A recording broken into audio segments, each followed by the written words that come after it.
ቃል ገብቶልኝ የሆነ ለታ ሲሆንብኝ አውቃለሁ የውሃ ሽታ እርግጠኛ የሆነው ባንተ ነው ልቤ ያልከኝን ፈጽመኸው ስላየህ ዓይኔ ባንተ ነኝ እርግጠኛ ባንተ ነኝ እርግጠኛ ባንተ ነኝ እርግጠኛ ባንተ ነኝ እርግጠኛ የታመንክ አምላክ ነህ የታመንክ አምላክ የታመንክ አምላክ ነህ የታመንክ አምላክ ክርስትናችን ከሰማይ መጥቶ ኢየሱስ ክርስቶስ ወደ ምድር ወርዶ ደግሞ ከምድርም ወደ ምድር ውስጥ ገብቶ ሞቶ ተቀብሮ መሰረቱን ታች የሰራልን ኢየሱስ ክርስቶስ መጀመሪያ ወደ መቃብር ገብቶ ነገሩን ባይሰራው ኖሮ እኔና እናንተ ልንቆም አንችልም ነበረ። መሰረቱ ክርስቶስ ባይሆን ኖሮ ኢየሱስ ባይሆን ኖሮ ባለሀብቶቹ ገንዘባቸውን መሬት ውስጥ እንደሚቀብሩት እንደዚያ እግዚአብሔር አብ አንድያ ልጁን ነው መሬት ውስጥ ስለኔና ስለናንተ የቀበረው። ምክንያቱም መሰረቱ አስተማማኝ እንዲሆን ያስፈልግ ስለነበረ ነው። ሰዎች እንዲሁ ዝም ብለው በለብለብ በይድረስ ይድረስ የሚሰሩት ሕንፃ አይታችሁ ከሆነ ድንገት ፈረሰ፣ ድንገት ተናደ፣ ድንገት አደጋ ደረሰበት ሲባል ሰምታችሁ ታውቃላችሁ። ለምን? የለብለብ የይድረስ መሰረቱ ያልጸና ሕንፃ ስለሆነ።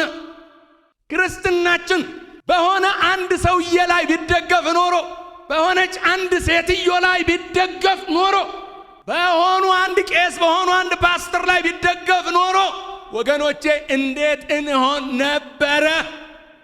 መሰረቱን ግን አብ አባት ልጁን ላከና እሱን ቀበረው። አይገርምም? ሃሌሉያ! ኢየሱስ ጌታ ነው። አየ ክርስትናን ኢንጆይ የምታደርገው መሰረቱ አስተማማኝ ስለሆነ ነው። ስለማንነቃንቅህ ነው። ስለማንፈርስ ነው። ስለማንወድቅ ነው። ወደ ውስጥ ስለተቆፈረ ነው። ኢየሱስ በደሙ መሰረቱን ስለሰራው ነው። ያ ባለሀብት ቤቱን እንዲህ ነው የምፈልገው፣ ሕንፃውን እንዲህ ነው የምፈልገው ብሎ እንደሚያሰራ እንደዚያ እኛ ሕያዋን ሕንፃዎች ሕያዋን ድንጋዮች ነንና አብ አባት እንደፈለገ ይሰራብናል። ለምን መሰላችሁ? ኢንቨስት ስላደረገ፣ በእኛ ላይ ባለሀብት ስለሆነ፣ በእኛ ላይ ስልጣን ስላለው፣ ምክንያቱም የልጁን ደም ኢንቨስት ስላደረገ እሰራለሁ። ሕንፃ ሲሰራ አቧራ አለ ወገኖቼ። ሕንፃ ሲሰራ ቁርጥራጭ ነገር በጣም ብዙ ነው። ሕንፃ ሲሰራ ሚያደማህ ነገር አለ፣ ሚቆርጥህ ነገር አለ፣ ሚረብሽህ ነገር አለ። ስታየው ደስ አይልም። ግን አሰሪው ባለሀብቱ ውጤቱን ግን ስለሚያየው ዝም ብሎ ስራውን ይሰራል። አይገርምም? አንተ ነህ እንዴት እየተሰራህ እንደሆነ ማታቀው። አንተ ነህ እንዴት እየተነካህ እንደሆነ ማታቀው። አንተ ነህ እንዴት እየተቦረሽክ እንደሆነ ማታቀው እንጂ እሱ ባለቤቱ ኢንቨስት ያደረገውማ ምን እየሰራ እንደሆነ ያውቃል። ስለዚህ ምን እያላችሁ መሰላችሁ? እኔ ነኝ እየሰራሁ ነው፣ ዝም በሉና ተሰሩ እያለ ነው። ልጄ ክርስቶስ ኢየሱስ ደም ላይ መሰረቱን ጥዬ እየሰራዋችሁ ነው እያለ ነው። ያልተመረቀ ሕንፃ አይታችኋል? ገና በስራ ላይ ያለ ሕንፃ አይታችኋል? ተሸፍኖ ተከልሎ ነው የሚሰራው።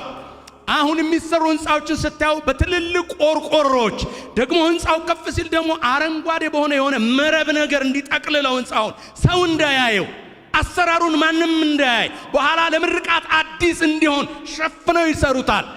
ይኸውልህ አጠገብህ ያሉ ሰዎች ርቀው ከሆነ፣ ቤተሰብ ዞር በል ብሎ ከሆነ፣ የሆነ መስሪያ ቤት እየተጠላ ከሆነ፣ ኢየሱስ ስትል ተገለህ ከሆነ እሱን ያረኩት እኔ ነኝ። ምክንያቱም እየሰራው ነው። አንተ ሳትከለል በሰዎች መካከል ብትሰራ ሕንጻ አትሆንም። ስለዚህ ከሰዎች መካከል አውጥቼ ከሰዎች መካከል ነጥዬ ከቤተሰብ ገለል አርጌ ከጓደኛ ገለል አርጌ እየሰራው ያለው እኔ ነኝ ይላል እግዚአብሔር። እስከ መቼ ነው እንዲህ የምትሆኑት ለሚሏችሁ ሰዎች እንዲህ በሏቸው። እስከ መቼ ለሚሏችሁ፣ የምርቃቱን ቀን ለማያውቁት፣ ተሰርተናል ቀን አደባባይ እንደምንወጣ ለማያውቁ፣ ተስፋችን ምን እንደሆነ ለማይገባቸው ለነዚያ እንዲህ እንበላቸው። ለኔ እግዚአብሔር እንዲህ ነው። ለኔ እግዚአብሔር እንዲህ ነው። መሐሪ መሸሸጊያዬ መጠጊያ መድኃኒቴ መሐሪ መሸሸጊያዬ መጠጊያ መድኃኒቴ ለኔ እግዚአብሔር እንዲህ ነው። ለኔ እግዚአብሔር እንዲህ ነው። ለኔ እግዚአብሔር እንዲህ ነው። ለኔ እግዚአብሔር እንዲህ ነው። ለኔ እግዚአብሔር እንዲህ ነው። ለኔ እግዚአብሔር እንዲህ ነው። ለኔ እግዚአብሔር እንዲህ ነው። ለኔ እግዚአብሔር እንዲህ ነው። መሐሪ መሸሸጊያዬ መጠጊያ መድኃኒቴ መሐሪ መሸሸጊያዬ መጠጊያ መድኃኒቴ ለኔ እግዚአብሔር እንዲህ ነው። ለኔ እግዚአብሔር እንዲህ ነው። ለኔ እግዚአብሔር እንዲህ ነው። ለኔ እግዚአብሔር እንዲህ ነው። እየተሰራሁ ነው በለው። የምርቃቴ ቀን እጠራለሁ በለው። አትከራከሩ፣ አትከራከሩ። ከጌታ ጋር ሙግት ያለባችሁ ተው። ለምን የምትሉ ተው፣ ተው። ለምንድን ነው ጌታ ሆይ የምትሉ የምትከራከሩ በዚህ ጉባኤ ያላችሁ ወንዶችና ሴት ልጆች ተው። እግዚአብሔር እንዲህ ይላችኋል፣ እኔ ነኝ። ሰዎች ከፉባችሁ፣ እኔ ነኝ።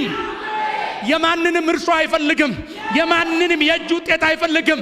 ራሱን ተማምኖ የሚሰራበት አለ። የማንንም እርዳታ አይፈልግም። ወይ ወይ ወይ ወይ ወይ ወይ እነዚያ ታላላቅ ሰዎች ከዙሪያችሁ የሄዱት፣ እነዚያ የወዷችሁ የነበሩ ዞር ዞር ያሉት፣ እነዚያ ቤተሰቦች ዞር ዞር ያሉባችሁ ከፍተው እኮ እንዳይመስላችሁ እግዚአብሔር ራሱ ነው ብድግ ብድግ ብድግ አድርጎ ዞር ያደረጋችሁ። ምክንያቱም ብቻን ስለሚፈልግ ብቻን ሊሰራ ስለሆነ ኢየሱስ እንዲህ አለ፣ እኔ ልለይ ነው የመጣሁት አለ። ልለይ ነው የመጣሁት አለ። የተደበላለቀ አልሰራም አለ። የተደባለቀ ሕዝብ አልፈልግም አለ። ሕዝቤን እለይና ራሴ እሰራዋለሁ አለ። ኧረ ጌታ ምንድነው የምትለው ስትለው እንዲህ ይላል፣ እኔ ነኝ። ሰዎች አስተዋጽኦ ቢኖርበት የሆነ ቀን አደባባዩን ስትይዘው እንዲህ ይላል፣ እኔ እኮ ነኝ ያኔ። ይገርማል። ሸሚዝ አልነበረውም፣ እኔ ነኝ ሸሚዝ የገዛውለት። ይገርማል። ጫማ አልነበረውም ቅያሬ፣ እኔ ነኝ አንድ ቀን እጁን ይዤ ፒያሳ እጄ የገዛውለት። እኔ ነኝ እኮ የሚበላው አልነበረውም፣ ጤፍ አስፈጭቼ የሰጠሁት። ይገርማል። 1 ሊትር ወተት ተከራይቼ ልጆቹን ያጠጣውለት እኔ ነኝ ይላል። አብ ግን ያው ልጁን ከፍሎልህ እኔ ነኝ ይልሃል። አብ ግን ልጁን ከፍሎ፣ አይገርምህም? አብ ግን ታላቁን ኢየሱስን ከፍሎ አንድ ቀን በአደባባይ እኔ እኮ ነኝ ብሎ አያውቅም። ታውቃለህ? ዝም በሉ።